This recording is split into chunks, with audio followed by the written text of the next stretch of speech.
Good evening, hello and welcome. You're watching the Super Saturday debate here on CNN News 18 with me, Poonam Burde.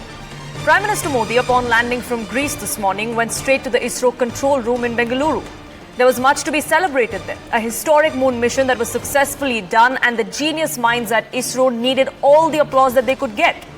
An emotional Prime Minister interacting with the women scientists who were involved in the Chandrayaan-3 project.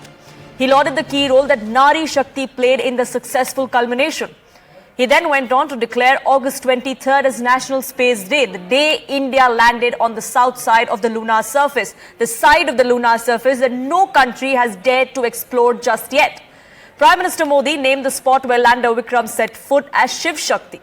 This mission was a success because what we learned from the near miss during Chandrayaan-2, which is why that spot too got a name. It was going to be called Tiranga Point, that is what the Prime Minister said. Listen in to the excerpt of the Prime Minister's speech at the ISRO control room this morning. India is on the moon.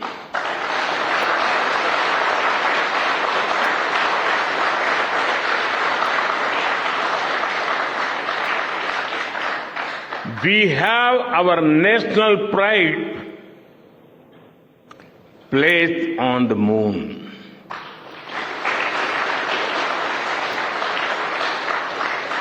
हम वहां पहुंचे जहां कोई नहीं पहुंचा था। जिस स्थान पर चंद्रयान-3 का मून लैंडर उतरा है, अब उस पॉइंट को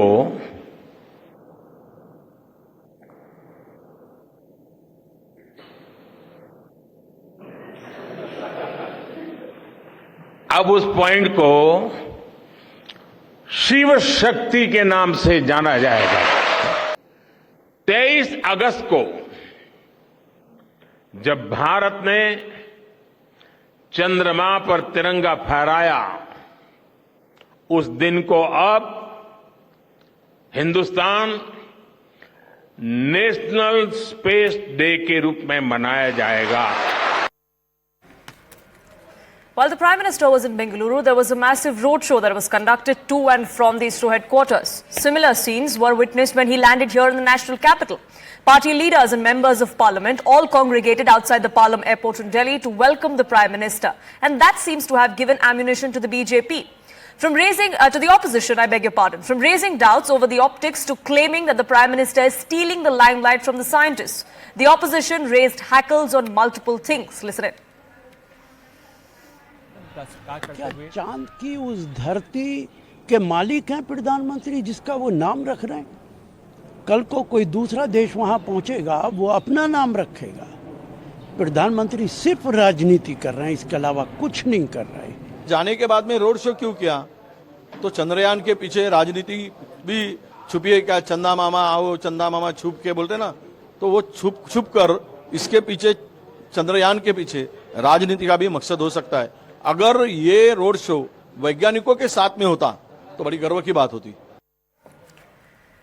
Shahzad Poonawala, national spokesperson of the BJP, joins us on this broadcast. Mohan Kumar Mangalam, spokesperson of the Congress, and law and political analyst Deshratan Nigam joining us on this broadcast. Let me open this up as to why exactly are we seeing politics over something that should be far and beyond this. We stand as one country as far as ISRO's success is, and it is ISRO's success alone. So who is trying to appropriate this and who is trying to politicize this achievement is the big debate this Saturday night. And let me begin by asking you, Mr. Kumar Mangalam, what exactly is the issue? Is the issue that the Prime Minister went there straight after he landed in Delhi, he landed in India, or that he named certain points on the lunar surface, or that there was a roadshow that was conducted? Because many within the Congress party have raised several different issues. What exactly seems to be the problem? So I have no problem with the Prime Minister arriving in Bengaluru, and I heard his speech, and I thought his speech was also good. He encouraged the scientists. I think the problem really is in the way the Prime Minister tends not to share the frame with anyone whenever something successful happens. You know, in 1675, I'm reminded of a letter that Isaac Newton wrote to his fellow scientist, I think it was Robert Hooke, and he said that if I've seen further, it is by standing on the shoulders of giants, and that's sort of the talisman for every scientist. Unfortunately, post-2014, it's not the talisman for this Prime Minister, because with every generation, with every Prime Minister, with every year, ISRO has made strides. I know that the government released a sort of report card saying that this last decade has been the decade for space. But if you look at what happened before that, a lot of the foundational blocks were also built by governments prior to that, which this particular prime minister and this government doesn't want to acknowledge in any way. In particular, I think it was strange that even though it's protocol and the chief minister and deputy chief minister were going to go receive the prime minister, he from his office sent a message saying that they shouldn't come. And I guess the victory parade that he went on in Bangalore is the reason why he didn't want either the deputy CM or the CM to be along with him. Now that victory parade, if it had included, let's say, the main scientist, Mr. P. Veeru Muttavel, or Shrikant, who's the mission director, or Kalpana, who's the associate project director, some of the prominent scientists who are responsible for this mission, it would have been much nicer. But I understand the prime minister, as I said, doesn't like sharing the frame with anybody at all. Sure, you say that it would have been nicer if there were scientists that were part of this particular victory parade, as you call it, and you say that this really was the Prime Minister making it all about himself. Then why raise objections that the Chief Minister or the Deputy Chief Minister were not there? Wouldn't that be counterproductive as well? No, it's protocol for the Deputy Chief Minister and Chief Minister to go. The Prime Minister made it a point to tell them not to come. In fact, one of the local politicians from the Bharatiya Janata Party in Karnataka said that they were called but they didn't come, and it's an insult to the Prime Minister. He obviously did not get the same communique that the PMO sent to the CM and the Deputy CM. So why is it that they were excluded from it? It's protocol for them to come and receive him. They were told not to come because he wanted to be on that victory parade all by himself. Which is fine. I just wish he had taken some scientists along, because it's their victory. Sure, I think that that issue was actually put to rest. The Prime Minister did address it during his speech. We had DK Shivkumar, the Deputy Chief Minister, also did come out and say that it was fine if we weren't invited, and that's all right. So let's leave that aside. But Shehzad Poonawalla, the Congress says that the Prime Minister was making this all about himself, as he always does. It's pretty rich coming from a party that created a museum that was dedicated just to one Prime Minister, and when that museum was renamed after all the Prime Ministers who had contributed to this country, given the great spirit that Mohan has displayed just now, they were the first ones to say that, look, Nehru's legacy is being destroyed, just because the museum was named after the institution of the office of the Prime Minister. Pretty rich coming from them. And it's even more rich that the party spokesperson is on the one hand celebrating the fact that the first time there was an impact on the moon from one of our space bodies, it was called the Jawahar Point. Remind me, and Poonam, correct me if I'm wrong, I think the contributions of great scientists of ISRO should have been the one that should have been used as a name for that point. But it was shamelessly named in 2008 by Manmohan Singh government as what? As Jawahar Point. And look at the irony. Today, Chandrayaan-2 and Chandrayaan-3's impact point, whether it's the Vikram lander, by the way, the Vikram lander has been named after Vikram Sarabhai. Both have been named after what? Tiranga Point, which reflects the collective resolve of 140 crore Indians, and Shiv Shakti Point. And imagine the thought behind Shiv Shakti Point. Shiv and Shakti, male and female. In fact, it is the Nari Shakti of the female ISRO scientists that have made this mission possible. Apart from that, there is a huge scientific and big messaging of the name of Shiv Shakti. I am just glad that the UPA is not in power. Had the UPA been in power, by the way, Chandrayaan-2 would never have taken off, because we know the politics behind which they delayed Chandrayaan-2. But let's assume that if they would have even sent Chandrayaan-2, Chandrayaan-3 into space and onto the moon, what would have happened is they would have probably named it Robert Point, or maybe Sonia Point, or maybe Rahul Point, or maybe Priyanka Point. So I'm glad today Chandrayaan-2 and Chandrayaan-3 have seen the light of day. But yes, Mr. Mohan Kumaramangalam should take credit. See, he doesn't want me to go into the facts that out of 89 missions, 47 came in the last 9 years, that the budget of ISRO was more than doubled in the last 9 years, the fact that today private sector has been allowed and 150 startups have been created. He doesn't want me to go into these uncomfortable facts. I won't go into it. Just 3 simple questions for Mohan. 1. What happened during the UPA tenure? Wasn't the Antrix Devas deal done, which was shrouded in fraud? 2. Why was Chandrayaan-2 delayed? 3. Why was ASAT never done, as the DRDO had the capabilities but you never allowed ASAT? And 4. An extra question for you. What did you all do with people like Nambi Narayan? The kind of hounding that was done by Congress and left government successively after the scientific thought process and geniuses like Mr. Nambi Narayan, the only thing you all should have is regret. The fact is today that the entire country is celebrating, but the Congress party, which has a mentality of family first, is unhappy because people have been kept first, because country's achievements have been kept first.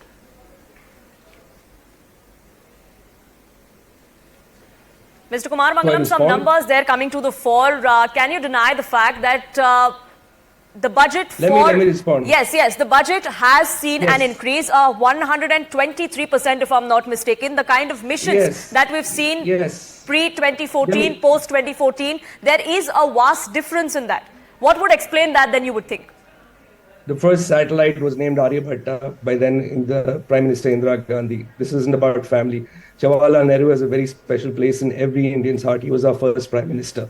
And I should, in response to the first point he made about renaming Jawaharlal Nehru's home in Delhi to the Prime Minister Memorial, every country in the world, every modern democracy has retained their first Prime Minister's home and has not changed its name. It's just the pettiness of Mr. Modi to do that.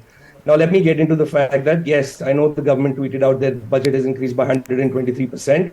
But did you know from 2004 to 2012, the budget during UPA years was increased by 183%, almost 2 times. Also, during the global financial crisis, the budget wasn't reduced even once. But this last year, the budget for ISRO was reduced by 8% by this Modi government. Do you know that the Heavy Industries Corporation, which built the platform for Chandrayaan-2 and Chandrayaan-3, the employees of this corporation have not been paid for the last 17 months. And their own minister in Rajya Sabha said that they're supposed to take care of themselves. They're an independent corporation. They shouldn't look to us for any sort of proceeds. So on one side, you're not paying the people who are actually building Chandrayaan-3 or building the platform or part of the system for Chandrayaan-3, but you show up in the frame just when Chandrayaan-3 is landing. You know, there's a joke going around that if this happened in 2011 when Dhoni was hitting that final 6, we probably couldn't see that final 6 because Mr. Modi would have showed up in the frame. So this sort of usurping of credit and not giving anybody credit before that. I mean, like I said, I started saying that you're standing on the shoulders of giants as scientists. PSLV, GSLV, today GSLV Mk3 has been refined so that we can do many more international launches. We went from taking light payloads to 4 to 5 tons during UPA to now 10 tons. This is an evolutionary process. Back then, when we were launching PSLVs, 3 out of 6 were failing. The beauty of ISRO is it is super resource efficient and they iterate and learn every time they make mistakes. This is credit to the scientists. Absolutely. I want to talk about budgets. I've already made my point on budgets. So Mr. Shehzad Poonawalla can keep, selectively picking facts and, only tooting his own horn. But the truth of the matter is that the Prime Minister and the BJP government did not even deem it worthy to pay 17 months of salary for Heavy Industries Corporation, which actually built the platform for Chandrayaan-3. Sure. Shehzad, I see your hand up going there and I will give you time to rebut. Yes, yeah. I will give you time, but I just want to... I just want to ask Mr. Mohan Kumar Mangalam that you talk about how the Prime Minister has been wanting to take credit and overshadow the ISRO scientists. But if I'm not mistaken, right after the landing took place, we had someone from the Congress and many, in fact, from the Congress who came out and said that all we're seeing today is because of the early efforts that Prime Minister Nehru made. So the BJP would then say it was really the Congress that began the politics over this and the credit war started back then. I think the BJP began politics over this when Mr. Modi occupied half the frame when landing was going on. Many people watching the landing were suddenly surprised to see Mr. Modi popping in the frame just to wave a flag. That was political in itself. Why were we watching him? We should have seen in one frame the scientists in the control room and in one frame the lander. Sure. What was Mr. Modi doing in the frame at all? Sure. Shehzad, yes, go ahead. I don't know how much part of the frame Indira Gandhi was hogging when she was giving messages to Rakesh Sharma, who Mamata Banerjee famously called Rakesh Roshan. So I don't know how much part of the frame. Maybe Mohan Kumar Mangalam can use the measuring tape that he has to measure how much part of the screen she was hogging. But anyways, perhaps he doesn't believe that Manmohan Singh or any other Prime Minister had inspirational leadership to offer, especially to scientists who are looking for some kind of motivation that every president or prime minister in the respective countries gives to scientists in such issues. But anyways, having said that, he has spoken about HEC. I'm glad that at least like his colleague Digvijay Singh, he hasn't called them ISRO scientists. But since he's concerned about HEC, here is a report of 1987 when HEC was actually ruined and run to the ground. By whom? By the then Prime Minister Rajiv Gandhi. By the way, Mr. Mohan Kumar Mangalam, you should tell us that the HEC went for the longest strike during 1987. And since you like to credit everything to Nehru, you won't be offended if I take you back just to Rajiv Gandhi's era. And by the way, look at the irony. If you remind them of Nehruji's faults in China, they say, why go back there? But for ISRO, they want to go back to Nehru. That is their double speak. Also, since Mr. Kumaramangalam, you are so pro-ISRO, etc., ISRO was making how much money? Zero money in the UPA tenure because you only launched 35 international satellites. Today, ISRO, by launching 389 foreign satellites, has earned its own funds of 3,300 crores. Why don't you tell me how much during the UPA tenure it did make? And by the way, if you're telling me those figures, tell me about Aditya L1 mission. It was conceived in 2008. Can you just tell me how much money you all accorded to Aditya L1 mission from 2008 to 2014? Let's not put you in that embarrassing spot. Just let's ask you and tell you that yes, all the institutions were created by you, whether it is HAL, whether it is the PSU banks, whether it is SBI, whether it's LIC. But today LIC is recording biggest profits. Today SBI has become more profitable company than even Reliance. Today ISRO is making 3,300 crores of profits. Today HAL, which you had forgotten, has started earning a higher profit. And this is the turnaround story under Narendra Modi government, which you will never acknowledge. But yes, since you're so obsessed with the fact that everything should be named after Jawahar, Rashid Alvi, a Congress leader, has actually opposed and said it is laughable that the point should be named Shiv Shakti. This is just your casual Hindu hatred that you have.